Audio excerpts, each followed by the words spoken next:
Now, let's start in New York, where the UN Security Council has voted against a US draft resolution calling for an immediate ceasefire in Gaza linked to the release of hostages. Russia and China were amongst 3 countries that vetoed the US resolution. It was the first time the US had supported calls for an immediate ceasefire in the region, having previously used its own veto to block such demands at the UN. Well, this is how the US ambassador to the UN responded to China and Russia's veto. Russia and China still could not bring itself to condemn Hamas's terrorist attacks on October 7th. Can we just pause on that for a moment? Russia and China refuses to condemn Hamas for burning people alive, for gunning down innocent civilians at a concert, for raping women and girls, for taking hundreds of people hostage. This was the deadliest single attack on Jews since the Holocaust. And a permanent member of this council can't even condemn it. I'm sorry, it's really outrageous, and it's below the dignity of this body. That was the US representative there to the UN just speaking a short time ago. Well, we know that Mr. Netanyahu has been having talks with Antony Blinken, and he has said in a statement to after those talks, which has only recently broken up, we think, Mr. Netanyahu said we talking about going into Rafah.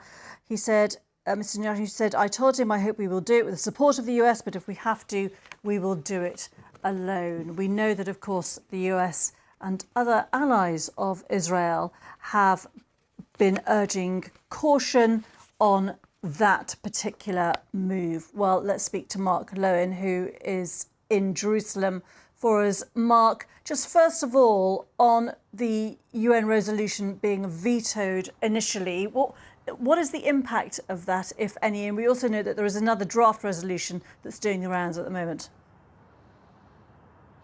Well, it means that the resolution, of course, was not passed at the UN Security Council, Gita, because Russia and China have veto-wielding power. Now, Russia's UN ambassador said that it was a false declaration of a ceasefire, false call for a ceasefire, because the text that was supported by the US linked a ceasefire to the immediate release of hostages. So in effect was supporting Israel's negotiating position in these talks in Doha, which are still ongoing, ceasefire talks, because Israel's position is that there can only be any ceasefire if the hostages, if Israeli hostages held by Hamas are immediately released.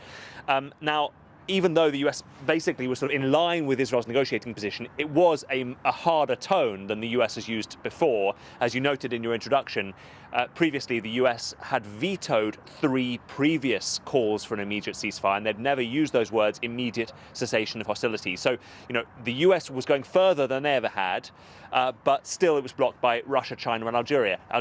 So it doesn't pass. There is a second ceasefire that draft that is going to be circulated. We don't know exactly how hard that will go.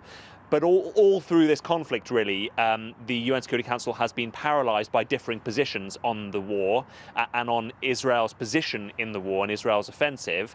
You know, we've seen the US hardened position growing increasingly exasperated with Israel, but even that, it seems, has not been enough to pass the deadlock of the UN Security Council. And Mark, in terms of the talks that happened on the ground today, we've seen the Israeli Prime Minister, Mr. Netanyahu, coming out of those talks and saying that he still feels that they will have to go into Rafah in order to defeat Hamas, and if they have to do that without the support of the US, they would still go ahead. Do we have any more information as to how those talks went?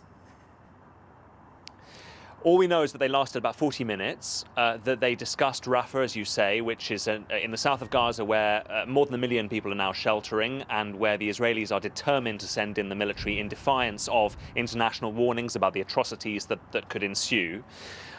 They also talked about the urgent need to deliver, or from Blinken's point of view, an urgent need to ramp up humanitarian aid into Gaza amidst those dire warnings that we had earlier in the week about famine and catastrophic food insecurity facing the vast majority of people in Gaza.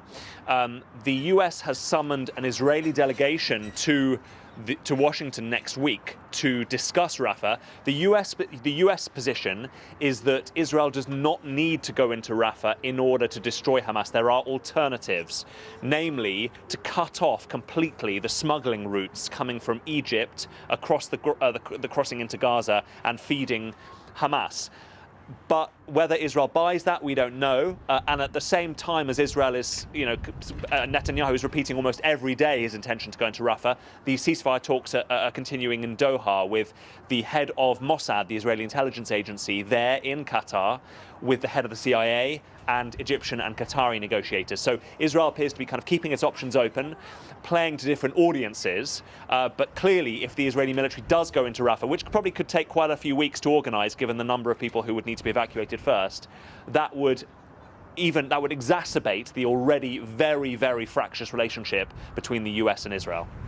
And Mark, a difficult question potentially for you to answer from where you are at the moment, so forgive me for asking, but do we have any real information about whether representatives of Hamas or, via any other Palestinian groupings are involved in these talks, these ceasefire talks?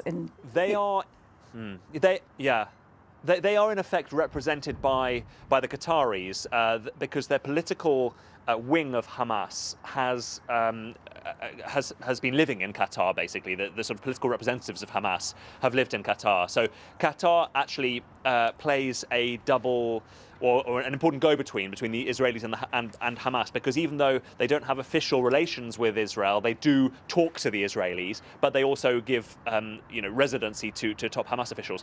Now, what we understand is that in order for an agreement on a ceasefire to be reached, they would need to actually have the green light from the head of Hamas in Gaza, who is Yahya Sinwar, and he is Israel's most wanted. He is believed to be the mastermind behind the 7th of October attacks. We don't know where he is. Probably in a tunnel somewhere, possibly surrounded by Israeli hostages. But given the communications blackout there, given the fact that he's trying to evade Israeli firepower, it's quite difficult, of course, for the Qataris or indeed the Egyptians to try to negotiate with him, or not necessarily negotiate with him, but to actually get his the words from the horse's mouth, if you like. So that is one of the hold-ups in the talks. And if there is to be a breakthrough in those talks, that would need to come from Hamas itself, not just from the Qataris and the Egyptians. So that is one of the reasons, Gita, why we are not expecting a breakthrough, today or tomorrow. It could take days, even weeks, for this to really move.